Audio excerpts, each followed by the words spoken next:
This single restaurant makes more money than two McDonald's combined, even though it's closed 52 days a year.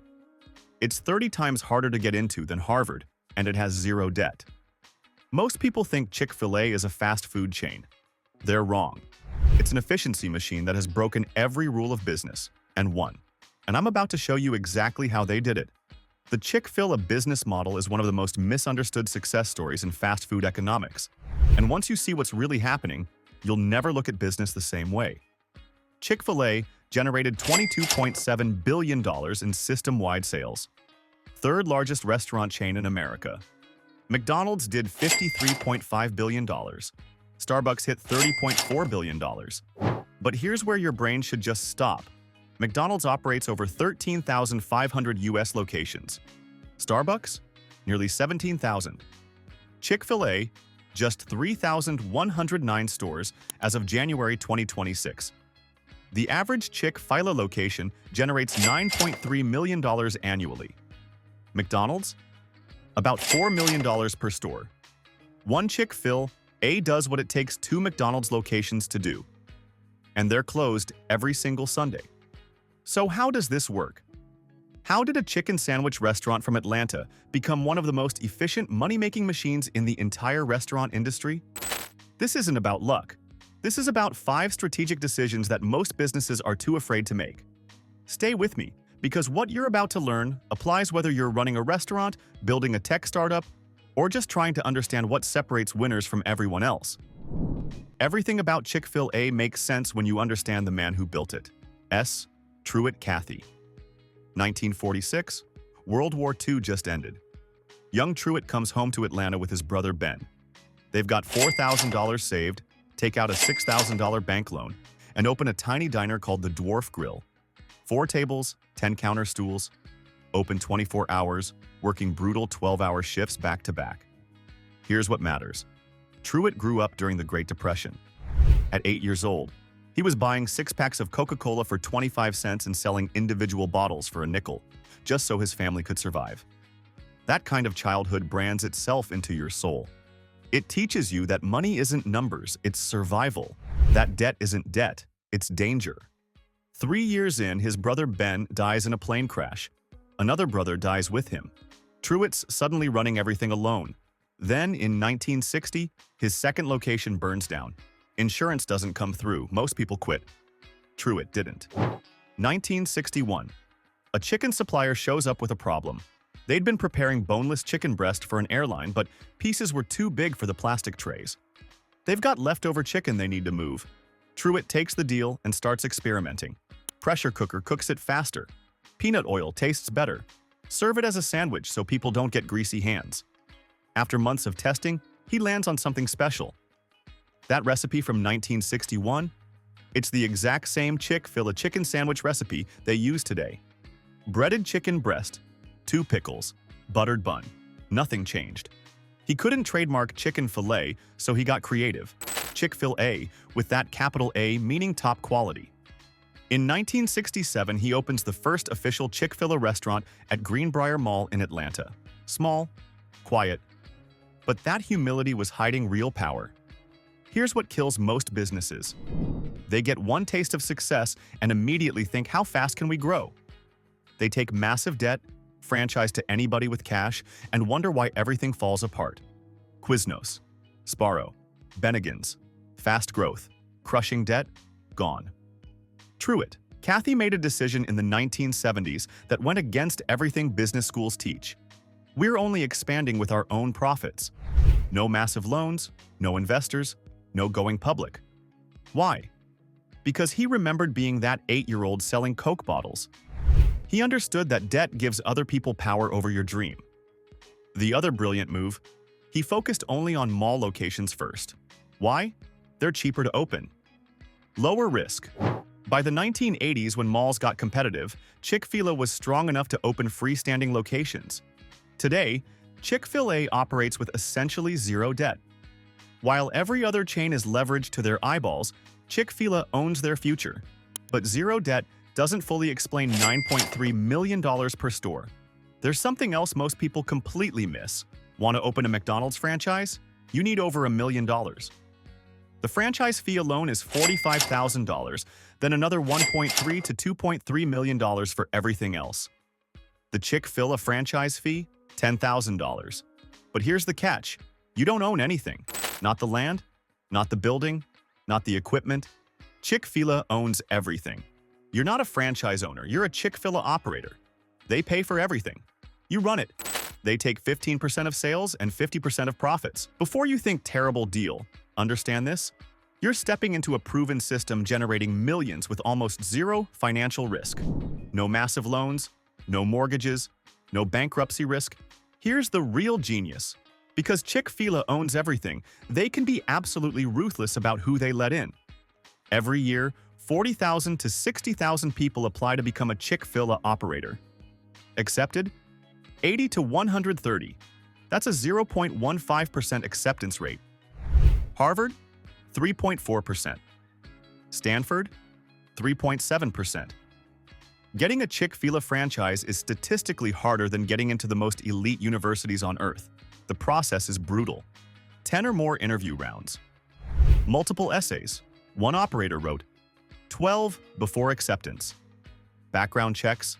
Reference calls. Even your high school transcript. And they don't care how rich you are. They care about your character, your work ethic, whether you can lead people. They explicitly say, if you're looking for passive income, don't apply. They want operators in their restaurants 6 days a week, managing teams, talking to customers, living this thing. You can only run 1, maybe 2 locations maximum, while other chains let successful franchisees open 10, 20, 50 locations. Chick-fil-A says no. Because the moment you manage multiple stores, you stop being present. Quality drops, culture dies. This is why their customer satisfaction scores crush everyone. 11 straight years, highest in the American Customer Satisfaction Index. 2025 score? 83 out of 100, KFC 77. Everyone else? Lower. When you have hand-picked operators who are fully present and completely passionate, quality stays high. Customers feel it. They come back. Every single Sunday, every Chick-fil-A in America is closed, completely shut down. No revenue, no customers. Most business experts say, terrible decision. That's 52 days of lost revenue. They're all wrong. Yes, Truett Cathy founded this on Christian principles. Yes, Sunday closure was about giving employees time to rest, go to church, be with family. But here's what people miss. This isn't just religion. This is human psychology. When you can't have something every day, you want it more. Anyone who's craved Chick-fil-A on Sunday knows this. That frustration translates directly into higher traffic Monday through Saturday.